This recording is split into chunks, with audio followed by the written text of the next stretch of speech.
Hi. So today, September 24th, I'm being brave and connecting to what Charlie Kirk said, that Mary is the solution. Now, he said that on July 16th, 2025. And what he also said is that Mary, and I believe he was referencing Jesus's mother, was the vessel for Jesus to come through.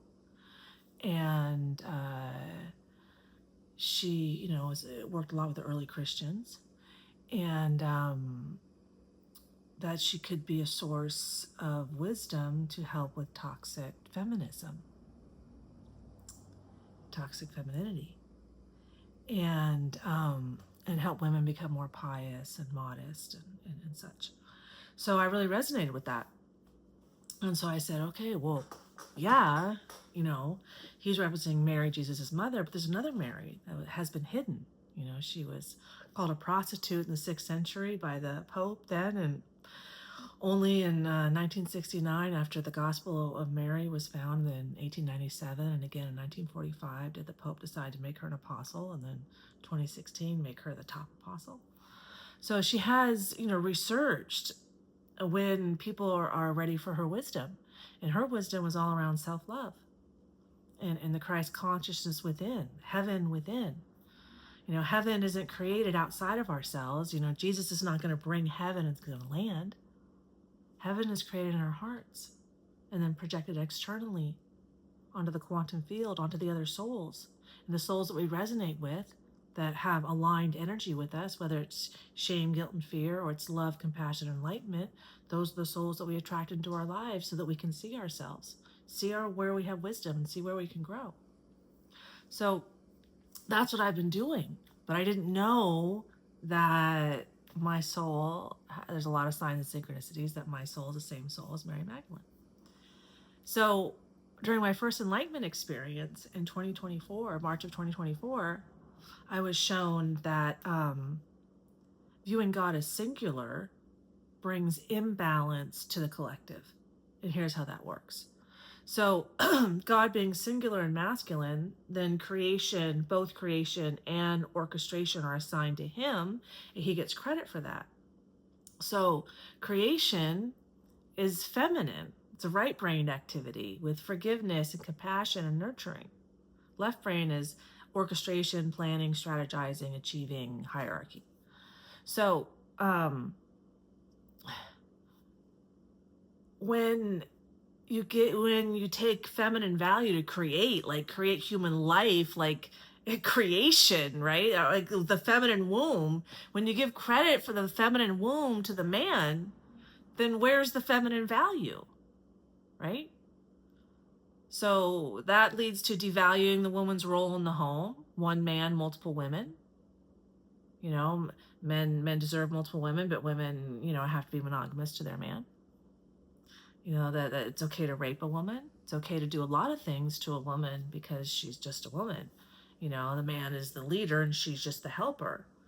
Well, the word helper in the Bible, Ezer, is translated in a lot of different ways, and how biblical Hebrew says that God provided a helper to do things the masculine can't do.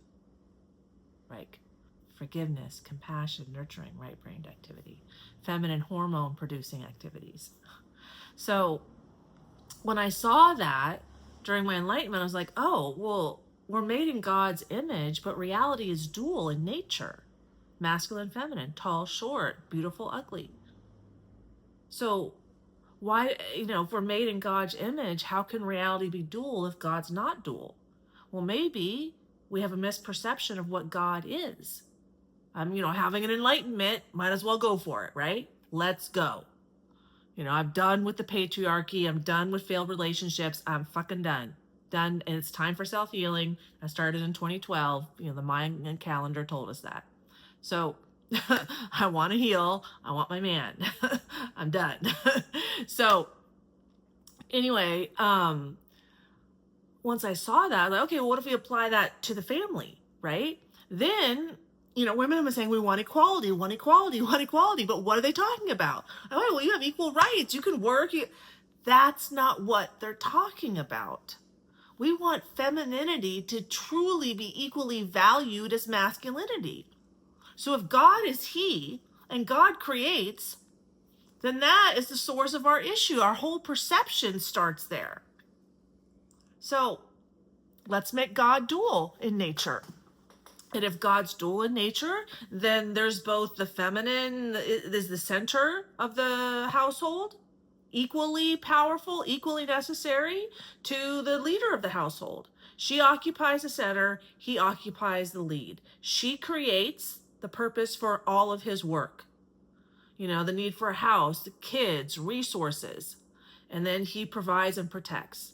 So I had to really, and I saw that, I was okay, well that could, if women felt valued like that, maybe they'd feel safe enough to return to the home that the men are going to provide. But right now we're having, 20 years of population collapse. So, we're having a lot of challenges. So I saw that, okay, we applied to the family, that could really work, but I still had a lot more healing to do. I did in May and June last year, 2024, I did 2 more medicine journeys. And then I wrote my book where I really had to hold myself accountable to a lot of crap because I had 2 rules from my book that, I will not disparage these men. I guess 3 rules. I don't disparage these men. I don't talk for these men. I only talk for myself. So I had to really like these are only Carrie lessons.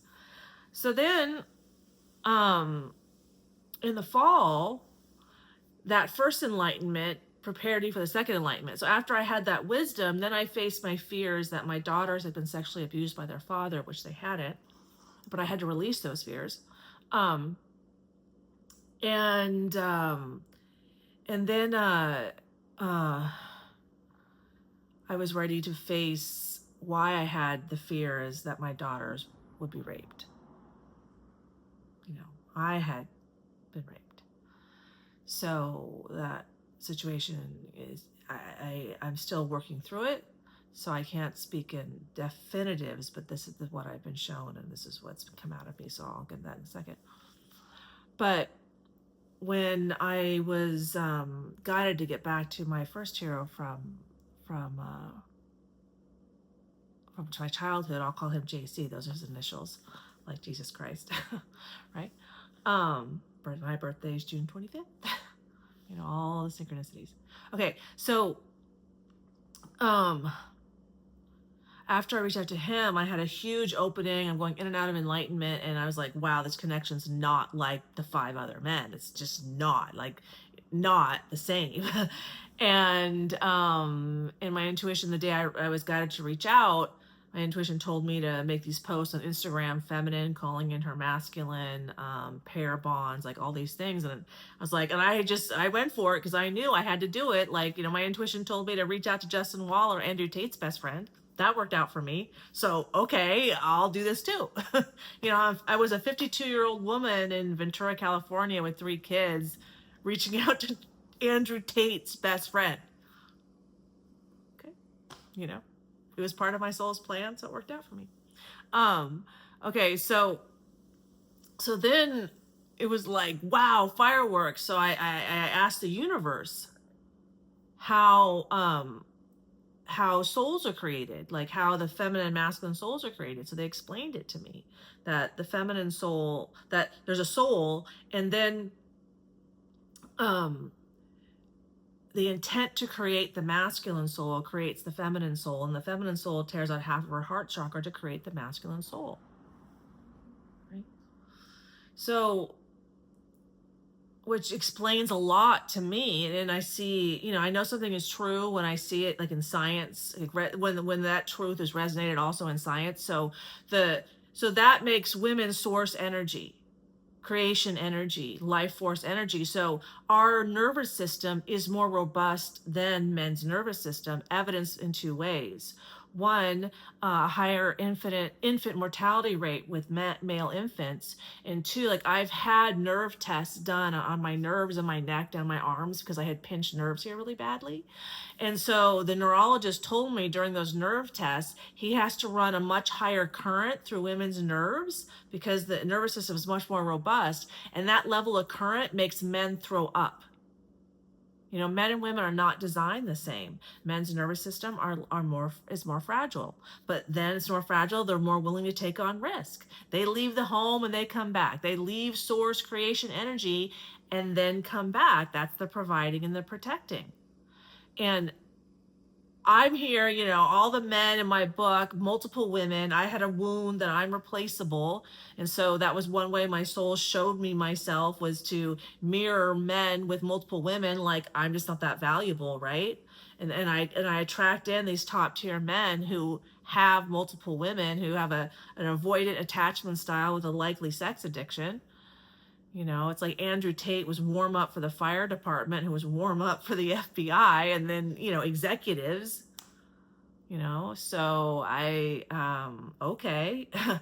So I had to figure out, you know, monogamy. So, you know, when I download that wisdom, Monogamy is the Path to Enlightenment in 2023. And that really had to, you know, support me that the path is monogamy. But how can I explain it to these men that monogamy is the path when they have all these women, you know? And they're so adamant that they deserve and need all of these women. Well, you know, if I tore out half of my heart chakra to create your soul, and you were created specifically for, you know, to provide and protect for me so that we could do this work on earth, I think, you know, makes me a tad more valuable.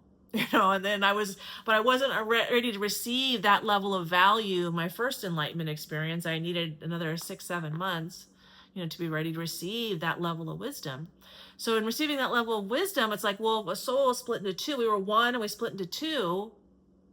Just because we're in two different bodies doesn't mean we're not one, right? Because reality is dual in nature. You know, opposites attract. Energy moves because opposites attract. You know, like people say, well, I'm non-binary. Well, that's existing outside of reality. You know, that's mental illness right there. That's a wound. So, you know, they say, well, there's hundreds of genders. Yeah, there's hundreds of wounds. I can get into that in a second, but, you know, reality is dual in nature, and that supports our biological imperatives to stay alive and procreate. Men and women need each other to stay alive and procreate. We do things for each other that the same sex can't. Sure, we can survive here, we can survive there, but long term, no. We're social creatures. We need each other. We need each other to be in hormonal balance, physiologically, emotional balance, spiritual balance. We need each other. We have a role. You know, the Cherokee proverb that is the dedication of my book. A woman's highest calling is to connect a man to his soul so he can unite with source. A man's highest calling is to protect a woman so she can walk the earth unharmed, masculine, feminine, working together. That is what we're here to do. We're not here to fight who's better. Dual means balance. It doesn't mean duel each other. It means dual in nature. How do we stay within balance each other? And now we're finally at the time for self-healing. Now we can create heaven on earth together. But we need to value the feminine more. Women, we have to value ourselves. Our value is not in the office. We have the capacity to be pregnant, give birth, and then our body is physiologically designed to help our infants learn how to emotionally regulate themselves in ways that the masculine body is not. Another reason our nervous system is way more robust. You know, we can multitask. Men are very singularly focused. Women are, you know, multitask, you know, like nobody's business. Have to with multiple kids, right?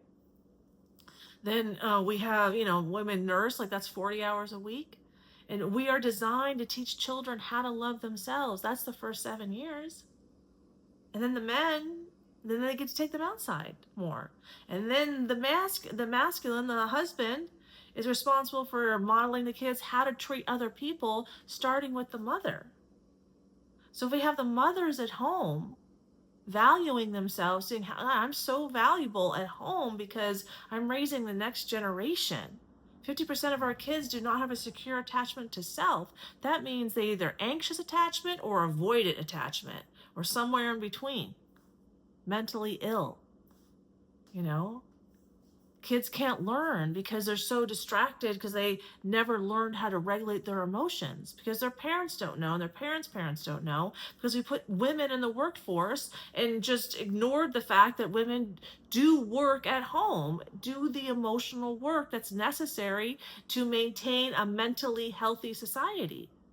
Mental health is created and sustained inside of healthy emotional intimacy, which is the center of the home. But without a center, there's no mental health, which is exactly what we're seeing right now. So, Mary, the solution is remembering that femininity and valuing femininity is so really important. And that we've lost the value of femininity and that we lost our mental health. And Charlie Kirk gets shot in the neck in front of his family.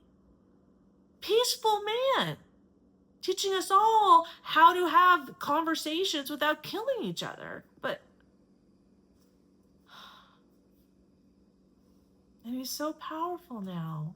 So many people return to church, want to become part of, Turning Point USA, and he's so influential now, and he's kept so many people are standing up in their self-belief and their self-love, and he did that, and his soul took that on. The courage that it took to be Charlie Kirk, knowing the risk that he was. But he protected his wife and his daughter and his son. He protected them because everyone is standing up now to this woke crap. It's the vile. What came through today?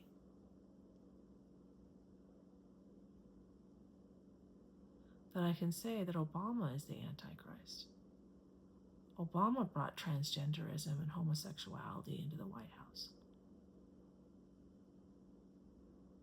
So I want to discuss that more later.